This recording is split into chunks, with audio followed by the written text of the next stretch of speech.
Let's talk about science. The last Zoom meeting, we talked about some of these things. So a little bit of this will be review and some of it will be new. And it's so important that it's worth talking about again. So first, the last Zoom meeting, we talked about the 3 hallmarks of science, the 3 things that you might say science is based on. It's not like this is somewhere written in stone and everybody agrees with it, but it works. It makes sense. And I think most scientists would agree that this is a good way to start with science. And so those 3 hallmarks are, as we talked about, the first thing you could say is science is based on repeatable observations. The observations, if I see something works this way, I should be able to show somebody else it works that way. Someone in France should be able to see that it works that way. It's not just me. It should be able to get the same situation. It should be able to work that way again. And everybody should be able to see it. If you have the right equipment, we should all see the same thing. Okay, so that's one thing. Repeatable is important. It didn't just happen once. It happens again and again. You can observe it and everything. Okay, then when you explain these things, like why does it happen, they should be natural explanations. In other words, not magic, not supernatural, but natural, based on laws of nature, simple laws that you could explain. And they should be as simple as possible. The simplest explanation is best. Okay, a big, huge, complicated explanation, yeah, might be true, but it's not the best. If there's a simpler explanation, let's go with the simplest one. Doesn't always mean it's right, but that's a good indication, and that's the idea of Occam's razor. Occam's razor, it's like you take a razor to the explanation, cut out all the other stuff, just keep the simplest one. So that's the principle of Occam's razor. And then, very important, 3, it has to be testable. You have to be able to see if it's right. Another word for that is you have to be able to prove it false. Okay, it has to be falsifiable. Prove it false. But you can't prove a theory true. Can't prove it true. What you can do is prove it's wrong, but you can't prove it's right. All you can do is gain evidence that it's right. And typically, when you gain enough evidence, when there's overwhelming evidence to support it, then you can have confidence in it, and people will say, "Oh, it's been proven. It's been proven." But really, what they mean is when there's overwhelming evidence gathered. So if there's overwhelming evidence, then it would be unreasonable. It would be unreasonable to disbelieve it, to say it's not true. Okay, it's like, it's so much evidence, this has got to be true. It's not proven, we can't say 100%, but 99.99%, which is okay, I'll go with it. Sure, we can't really prove it, but it's basically been proven. Okay, but technically speaking, no, you can't say it's been proven, and people will do this. Good scientists will say that, oh, we proved that theory a long time ago, like Einstein's theory of general relativity. Okay, overwhelming evidence to support it. Every experiment ever been done is consistent with the experiment with general theory of relativity. Doesn't mean it's right. Maybe there's a better formulation that someone's going to come up with, but it seems like there's something right about it. So people will say it's been proven because all these experiments showed that it worked. But really what they mean is there's so much evidence for it, it's just got to be true. It would be unreasonable to say it's not true. Okay, so that's what that means. But you have to be able to test it.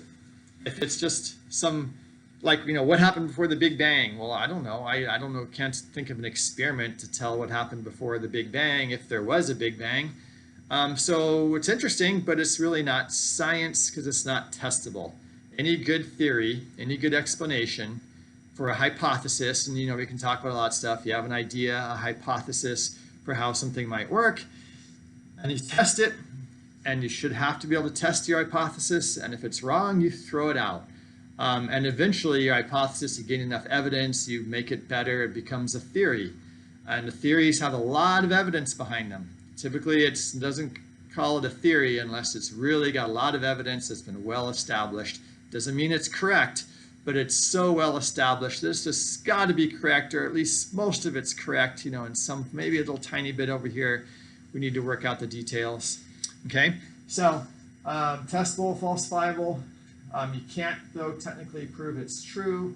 Oh, and the other thing is, if it proves false, if you test it and it doesn't work, it's false, you have to either modify or get rid of it or throw it away. It's wrong. You don't keep it around. Okay, you don't keep around something that's been proven false. You can prove things false. It's wrong. It didn't work. The experiment shows it didn't work. Now, maybe it's like, oh, we need to modify our theory a little bit, and that's okay. People do that all the time, and now does it work? But if you modify it and it still doesn't work, then you throw it away. It's wrong. You throw it away. That's one reason why astrology is not a science, because it's been proven to be wrong time and time and time and time again. Okay, not only does it not make sense, like what's it based on? There's no logical explanation. There's no good natural explanation. Okay, so astrology has no natural explanation. It's all like supernatural. Like there's no way where Mars is when you're born can affect you.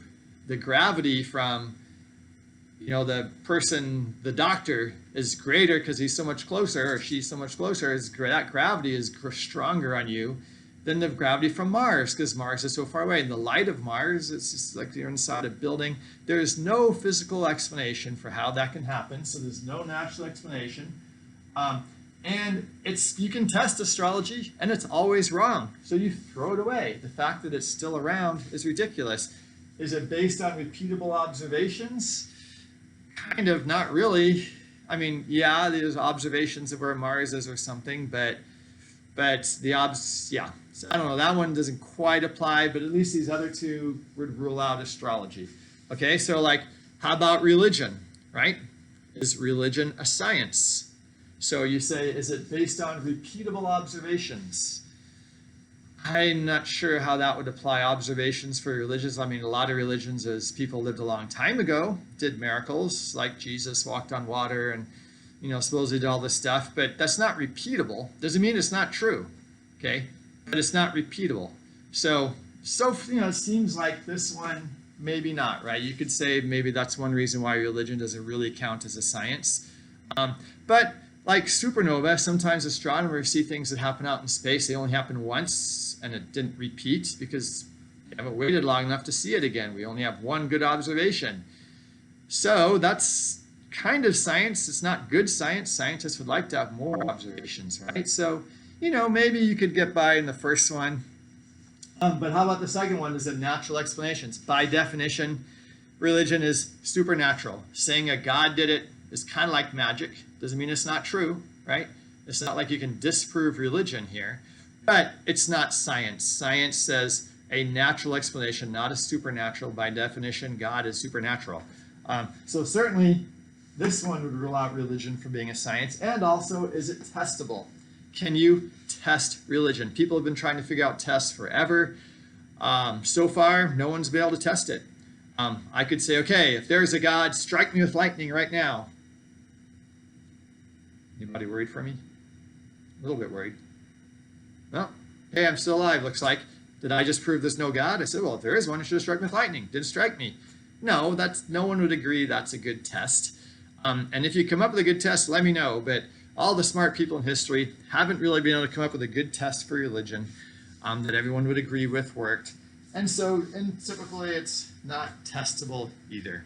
So if I asked you in a test, explain why religion is not a science, you could probably say this one, but certainly it does not rely on natural explanations. It's like God made the earth and everything. It's like, okay, might be true. Maybe he did, but that's not natural. Doesn't mean it's not true, okay? And then also it's not really testable. At least no one's figured out a good way to test it. And kind of, you can imagine there isn't a good way to test it, just by the nature of things. All right. And here's a quote from Carl Sagan about this. He says, when Kepler found his long-cherished belief did not agree with the most precise observations, He accepted the uncomfortable fact.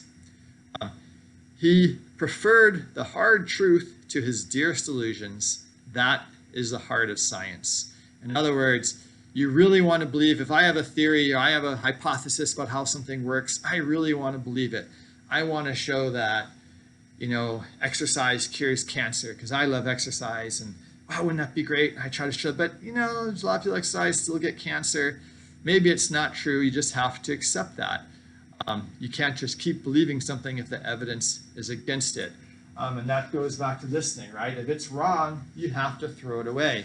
No matter how much you love your theory and how much you've invested, you spent your whole 30-year scientific career invested in this theory. If it's wrong, you got to throw it away. And that's hard, and not everybody does it. Unfortunately, scientists are people. They're not always perfect. And a lot of them will hold on to their pet theory because they're just so invested in it. They spent their whole lives telling everybody it's true and everything. They just can't accept the fact that it might not be, which is unfortunate. And that's what science has to always be tough with, make sure of that, because it is such a easy thing to get away with. So if something's wrong, you got to throw it away. You got to be willing to change your mind. You got to say, okay, I was wrong. That doesn't make any sense. The new data shows that it's wrong. I need to move on and throw that away. You can't keep reviving it.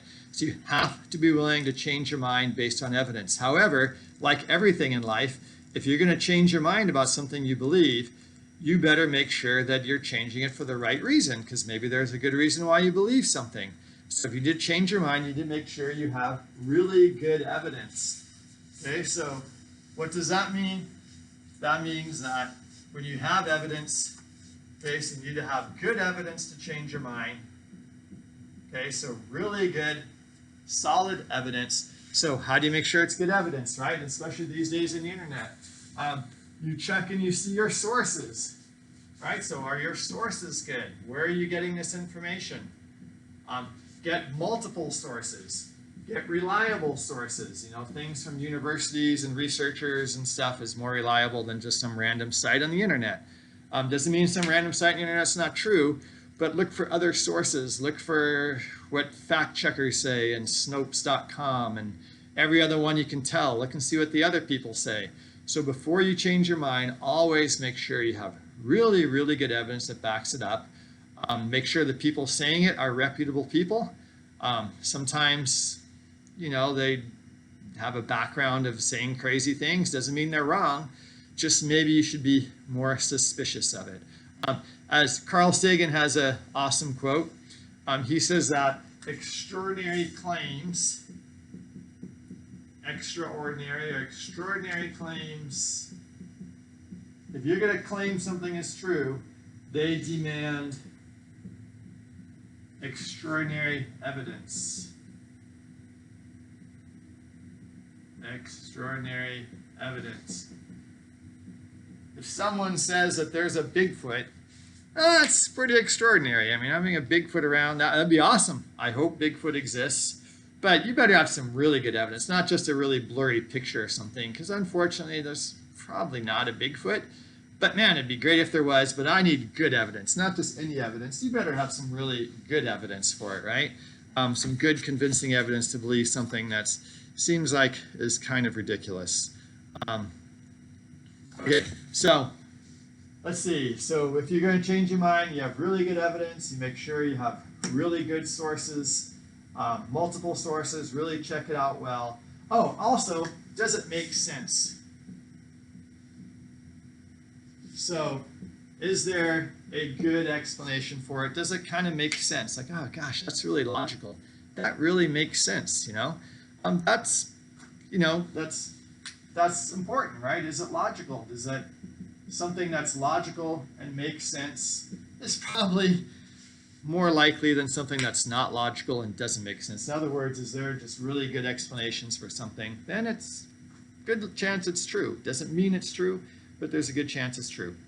Okay, so you gotta be willing to change your mind, but you change your mind on the evidence. If evidence overrules something, scientists and everybody in life need to be willing to change their minds about things. If there is nothing that can change your mind about a belief you have, then you need to really think about that belief, right? If nothing can change your mind, then what is it based on? It should be based on good, solid evidence. Okay, so good stuff. Now, what is good evidence? And again, that's observations that everybody agrees on, that are nice and solid. And to do that, like there are, obviously you do an experiment, right? And not every experiment is like this. Astronomy is an observational science. You don't do an experiment, you look up there, you see what you see, and you try to explain it. And you have natural explanations, and then you see if you see it again, did it work this time too? Did the star explode the same way this time as that time as that time?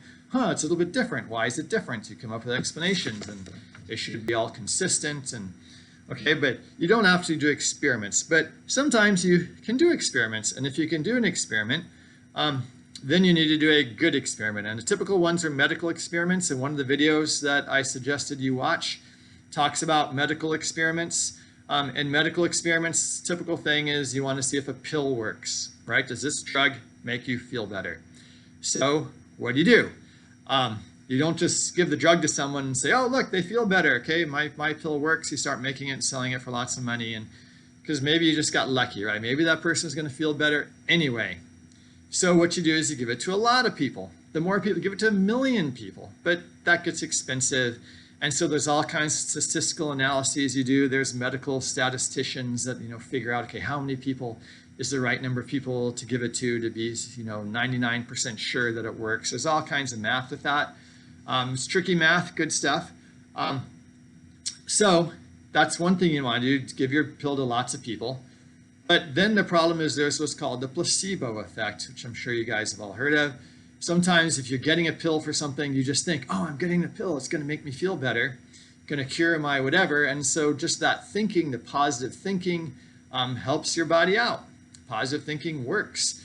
And so that's called the placebo effect. So to get rid of the placebo effect, what you really need to do is break the group up, your 100 people, into 2 groups, and half of them you give the real drug to, half of them you give the placebo to. You don't tell them. You don't tell them which one's which, and then that way you can tell if the drug works better than the placebo. And you tell the people, look, this might not be the real drug, it might be the placebo. That way they go, okay, yeah, maybe I'm getting placebo, maybe it doesn't work, I'm not going to be all hopeful, I'll just go my normal life, and we'll see if it actually cures me of whatever my problem is. Okay, so that's really important. The people need to know that they might be getting a placebo, and you need to give it to about half and half, right? Half get the real drug, half get the placebo.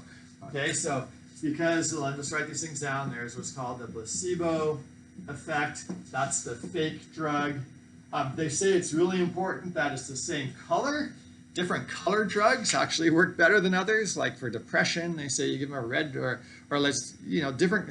They've actually done studies with this, and the color of the pill you give somebody actually makes a difference, for the placebo thing. So it should be exactly like the real drug. And sometimes they even match side effects.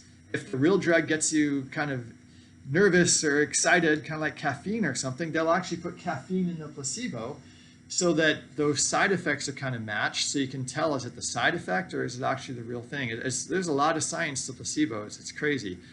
Then you want to have a blind experiment.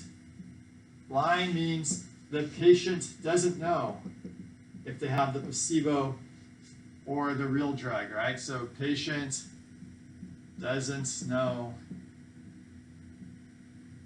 if it's placebo or not. Placebo or real drug. That's called a blind experiment. The patient is blind. If I knew I was getting the real drug, well, that doesn't work, right? So when you're doing an experiment, it should be blind, and not only blind, and in many cases it should be double blind. Okay, so double blind means the experimenter doesn't know. The experimenter doesn't know who is getting the real drug. Because if I want to see if my pill works, and okay, you guys over there, I'm going to give you the real one, you guys, I'm going to give you the fake one. My expectations on those people could affect the results. I'll say, hey, You guys are feeling really good, huh? Yeah, wow, you look really good too. Yeah. Oh man, you guys don't look so good over here. Even if I don't do that on purpose, my expectations when I interview them and see how they felt, whatever, that can actually affect it too. So I should know. Someone in the lab knows, or they give out coded numbers, and so no one that's actually interacting with these people actually knows who has the real drug or not. That's really important. So double-blind, placebo-controlled experiments are the gold standard in medical experiments and other types of experiments too, but typically medical, like and human experiments, right? I mean, if you're doing experiments with guinea pigs, you don't have to like give guinea pigs a placebo. They don't know they're getting a drug. Hope maybe they're smart guinea pigs, but these are with human-based studies. If you can, you want to have them double-blind and placebo-controlled. You hear that all the time. That's like the gold standard in experiments. You want to do everything you can to make sure you have good, reliable, repeatable evidence. Then when you publish your paper, you get some evidence, right? You publish some paper, your paper. You want to do it in a peer-reviewed journal. Other scientists look over your work and say, okay, yep, this is good work. Yep, these are good scientists. We can trust that they did it. So your peers reviewed it first. So peer-reviewed journal. When I was at the University of Washington, I published a paper with my professor, and we published in peer-reviewed journals. I sent off my paper to the journal. They looked and they see who a lot of the references were, because at the end I had all these other scientists that I referenced their work. Well, hey, this guy found this guy found that. So we looked for this. They sent it off to those people. I think they sent off to like 3 different people that were good researchers, had PhDs in physics, what I was studying. And so they sent it off to those people, and they're experts in the field that this paper was about. It took like a month. It took a long time because they're busy. They finally would get around to reading it, you know, like, oh, there's just kind of your scientific obligation to peer review the article. They read the paper I wrote. They sent it back to the journal. The journal sent it back to me, and they said, here are, sent their recommendations back. It's like when your English teacher grades your rough draft. And they said, okay, they liked the paper, but they thought I should have a better graph about this, and I should talk about this, and you know, why is this like this over here? You should talk about that. And so I made all the changes they suggested. It took me a little while. I had to print out new graphs and change a bunch of things, and then I sent it back to the journal. The journal sent it back to those people. Those people said, okay, yep, looks good this time. I think this is good stuff. You should publish it. Then finally the journal published it in like their next month's edition. It took about 4 to 6 months typically. I think it was over 4 months after I finished the research before they published it. That's a long time. So it's not very fast. This process is not very fast. If you want to get your results out there really quickly, because you think it's really important, the world needs to know, then you can publish in non-peer-reviewed journals like Nature, some other ones, and because sometimes you got to get it out there fast. But then you got to, when you're reading those, you got to be a little bit more careful, because you know that other experts in the field haven't gone over it and made sure it's correct. Okay, so there's nothing wrong with non-peer-reviewed journals, but you got to read it more carefully. You can't be quite as certain about it because maybe they made a mistake and other experts haven't checked it over. That's happening a lot these days with COVID. People are getting results on vaccines, whatever. Different ideas about it. They want to get it out there really quickly because you could save people, right? This is an emergency. You don't want to wait 6 months to get it all peer-reviewed. Maybe it could have saved people, but meanwhile you're having all these people read it. Problem is, though, it might be wrong. Okay, it might not be right. Maybe that drug really doesn't work. We haven't really looked at it carefully enough. So there's dangers. This is a very good process, but it's slow. The other problem is there's something called publication bias. Publication bias. That's where a lot of papers are published only if they get positive results. Oh, that drug doesn't work. You don't publish the paper. No one knows about it. The only things published are when it does work. So as a video that you hopefully watched, or you will be watching, talked about, if let's say that you do 10 studies to see if a drug works, 9 of them say it doesn't work. Okay, so you do 10 studies and 9 say it doesn't work. Your drug does not work. and one says it does work. They just got lucky, right? Or maybe those were all wrong. The 9 of them are wrong, this one is right. Probably not. However, if you're a drug company and you want to sell your drug, you look at these, and this is what actually happens, which is really sad. The drug company will pay other companies to evaluate their drug. They send it out to 10 different companies, and there's companies out there, that's what they do. They do medical research. Big drug companies have them do their research for them, so it's not them doing it, right? Because that would obviously be biased. But if 9 of them say your drug doesn't work, and one says it does, what the drug company will say is, oh, interesting, these 9, we'll throw them away. We're only going to believe this one. This is the one that we're going to publish. This is the one we're going to tell the FDA about. And then the FDA says, oh, yeah, well, the study shows it works. Okay, you can make your drug and sell it to people. They don't have to say that 9 of them that didn't work, they threw away, and they're not going to tell anyone. They don't have to report that, which is really bad, which is why a lot of drugs out there don't work because of publication bias. It's a huge problem. Same as, let's say I want to do an experiment to see if ESP works. So I'll say, okay, I'm thinking of a color, and I saw my classroom of kids, which is now empty. What color am I thinking of? And maybe I'm thinking of the color green. I really imagine green. And everyone in the class says green. Like, whoa, you could read my mind. This is amazing. So I write it up in a paper. Look, everyone, what are the chances everyone did? Well, not very good, but maybe once in a while that's going to happen. Now, the other 1,000 times I tried that experiment, it was all random. Some people said red and blue and green and yellow or whatever. And it was all right. I didn't publish that because, yeah, of course it didn't work. I mean, of course it didn't work. But the one time, just by luck, by some fluke, it actually works. You get all excited, you publish it.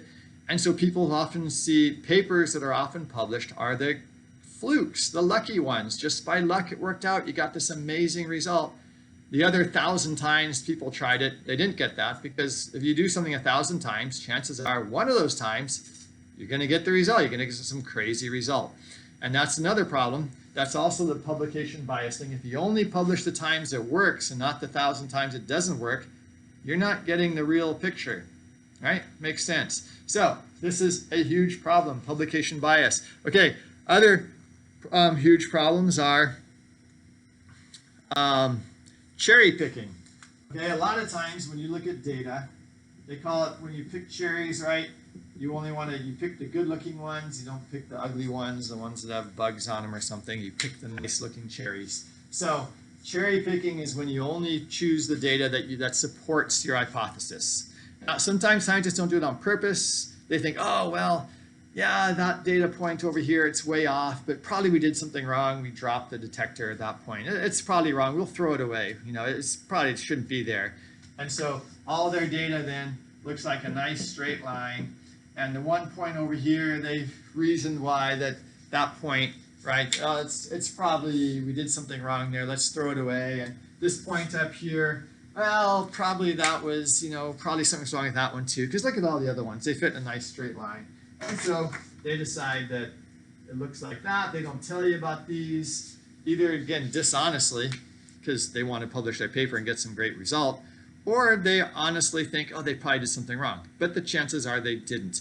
And that's called cherry picking, when you only choose the data that supports your hypothesis, either purposely, which is dishonest. Unfortunately, scientists do that. Scientists are people.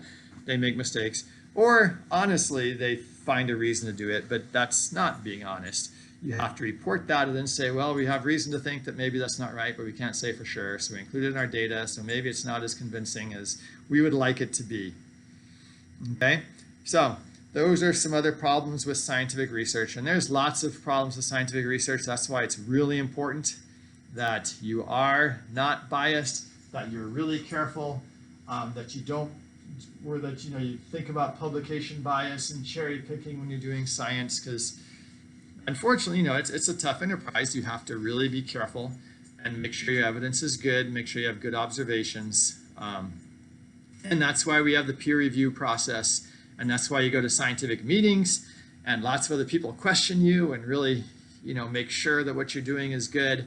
And the best thing you can do and most rewarding thing you can do at a meeting is shoot down another scientist, like find something that's wrong with what they did. That shows you're really sharp and thinking really well. And other scientists are like rivals a lot of times. They're also people you work with, but So like being able to really shoot down somebody else, figure out what they did wrong is like a, makes you feel really good. So if you are a scientist, you want to make sure you don't get shot down. You make sure you did really good work. And that's what keeps, again, science honest and keeps it good, is lots of other scientists always looking at your work and thinking about it and, seeing if they can find something wrong, which makes you much better too. Okay, I feel like there's something else I was going to say about this stuff. Peer-reviewed, extraordinary claims, cherry picking, double-blind study. Yep, I think I went over most of these ideas. Yeah, okay. Thanks for listening. Hopefully all this stuff makes sense. And gosh, I still feel like there's something I was going to say. You have to be willing to change your mind, right? If you're wrong on new evidence, on better evidence. You have to be careful of your emotions, right? If you really like something too much, you're too emotional about your theory, right? You have to be really careful about that. They always say if you have strong emotions, you're liable to fool yourself, so you really have to be careful about that. Yes.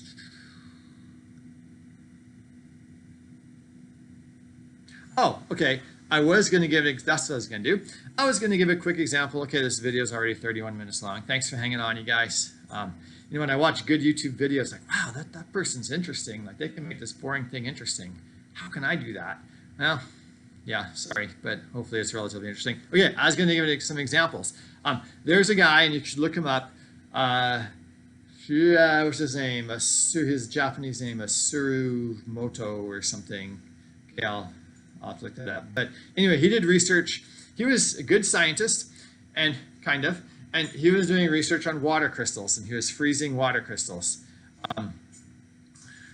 Freezing water to make crystals, right? Ice crystals, making ice crystals. And then he'd look at them under a really good microscope and look at the shape of the crystals. It's pretty cool, right? Like snowflakes and things like that. And then he found, probably by luck one day, that some water that was polluted that he looked at wasn't making as good ice crystals. Now you could say, well, polluted water's got chemicals in it or something. It kind of makes sense. And then he said, well, but he thought, well, it's not that polluted. So then he did all these crazy things, like he played pretty music, like classical music, and put some water by the classical music speaker and had this beautiful music. And then he took water out of that thing and froze it on a slide and looked at it. And there were beautiful crystals because it's classical music. Then he took some water, like same type of water, and played like this hard rock, heavy metal stuff, bam, bam, bam, bam, stuff to the water, and then looked for crystals and found and made really ugly crystals, right? And he was like, whoa, this is amazing. Like the type of music you play to the water is cosmic and is feeling these crystals. So then he did things like he had people, think about the water, like, okay, think beautiful thoughts to the water, and then think mean thoughts to the water.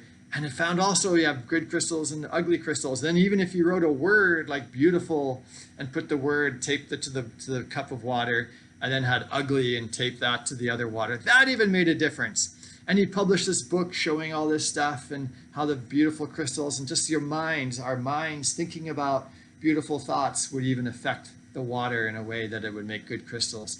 And it was on some of these there's a New Age movie where I first read about this. They're talking about how your mind can affect all this other stuff, which I'm sure it can in ways, but come on, really? And this guy was a good scientist. He had good equipment. And he really believed it. I mean, it seemed like he really believed this is true. So some scientists that were skeptical because, as we said, extraordinary claims, that's a rather extraordinary claim. It demands extraordinary evidence. So they went and they talked to him. They looked at his lab. He's like, oh yeah, sure, come in. Here's what I do. Here's my water. Here's my microscope. And they had him do this. Okay, so we had some water with, played beautiful music, and he took it to go look at crystals. They're like, wait, you can't do that. I said, that's not a blind experiment. Now you can't make it double blind. The water doesn't, how do you make the water blind? But the experimenter, this guy, Emoto Hasuru or something, he wasn't doing a blind experiment. He knew that it was the water that had good music played to it. So they're like, wait, you can't do that. It's got to be blind. So what they said he had to do, which makes sense, is have your other lab worker play good music to A and play horrible music to B and not tell him which one was which, now he takes that, goes back there and makes water crystals and see if he can tell the difference. So they did that. And when they did that, he could not tell the difference. Okay, when it was a blind experiment, he couldn't tell the difference. The only way he knew the difference was because he knew he was looking for good crystals. And it turns out you get what you look for. So when he thought it was beautiful music, he kind of he didn't even know it, but he was looking extra hard for pretty crystals. Well, it was ugly music. He just flew it under there and right away saw bad crystals. Oh, bad crystals. See, he didn't look as hard. So he was fooling himself, not honestly fooling himself. He didn't think he was, but it turns out when he didn't know which was which, they were the same. They looked exactly the same. So all that research, his beautiful book he wrote showing all these crystals, talking about it, was completely wrong because it wasn't a blind experiment. However, he didn't get rid of it. He still published the book. He still talked about how it was right because he was making a living off of this. He was kind of famous because of it. It was his reputation. And he just kind of ignored that little uncomfortable fact that even though maybe somewhere in the back of his mind he knew he was being dishonest now, and he kept going with that. So again, really bad science, right? You know, if it's wrong, if you understand that it's wrong, you got to throw it away. You don't keep doing it.